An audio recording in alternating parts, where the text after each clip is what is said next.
Nor had they ever had such an evening of fun. All the forest folk gathered around the cottage windows to watch them play and dance and sing. Meanwhile, back at the castle, the huntsman had presented to the wicked queen the box which she thought held Snow White's heart.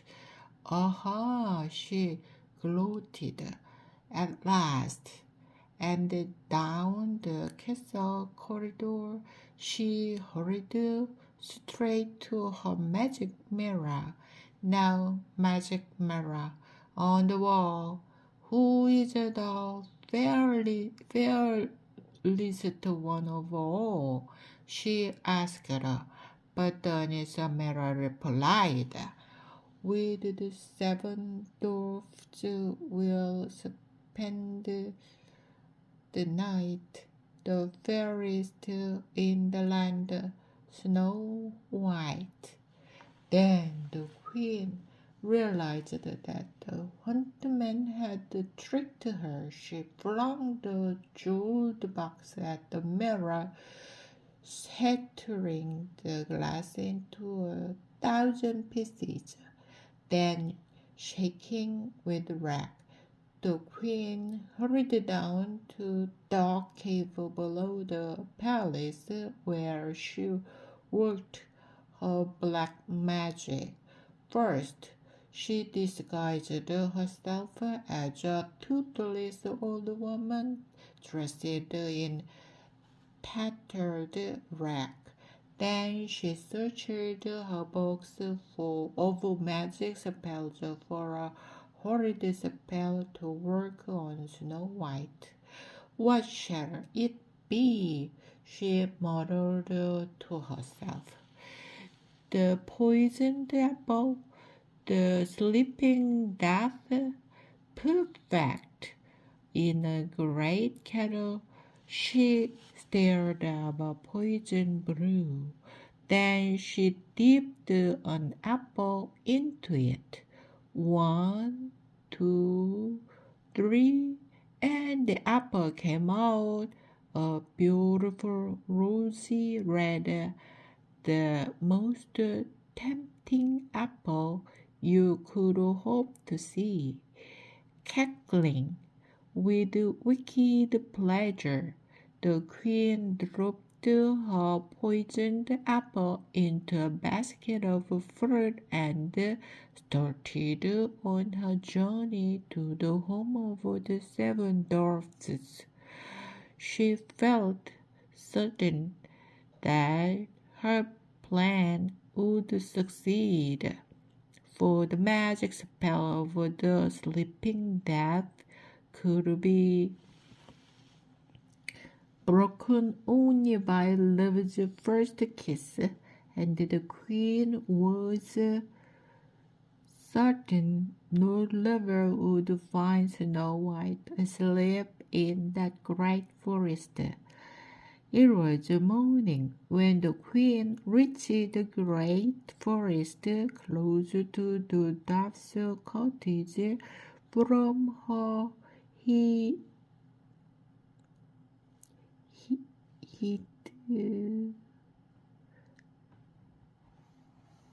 hiding place, she saw Snow White saying goodbye to the seven little men as they marched off to work.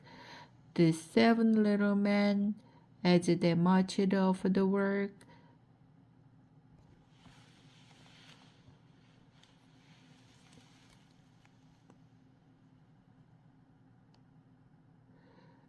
place, she saw Snow White saying goodbye to the seven little men as they marched off to work. Now be careful, they warned her. Watch out for the king, and Snow White promised that she would. But when the poor ragged old woman with a basket of apples appeared outside her window, Snow White never thought of being afraid. She gave the old woman a drink of water, and she spoke to her kindly. "Thank you, my dear," the queen cackled. "Now,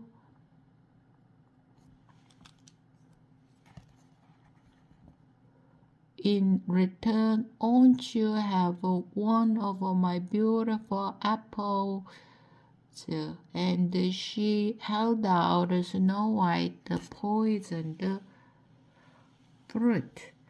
Down swooped the little birds and animals, pecking and clawing at the wicked queen. But still Snow White did not understand. "Stop it!"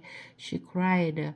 "Shame on you!" Then she took the poisoned apple and bit into it, and fell down lifeless on the cottage floor.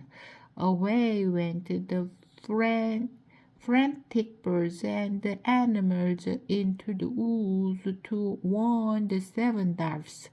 Now the dwarfs had decided not to do their regular jobs that day.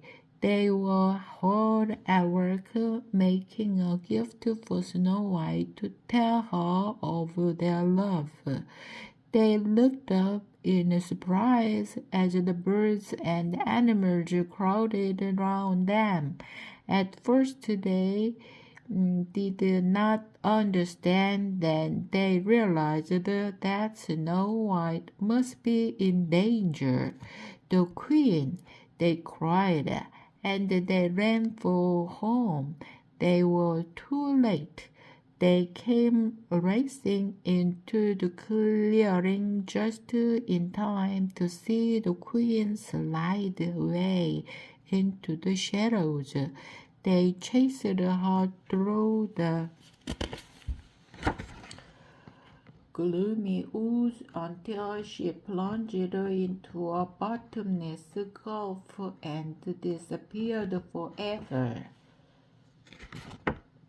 But that did not bring Snow White back to life.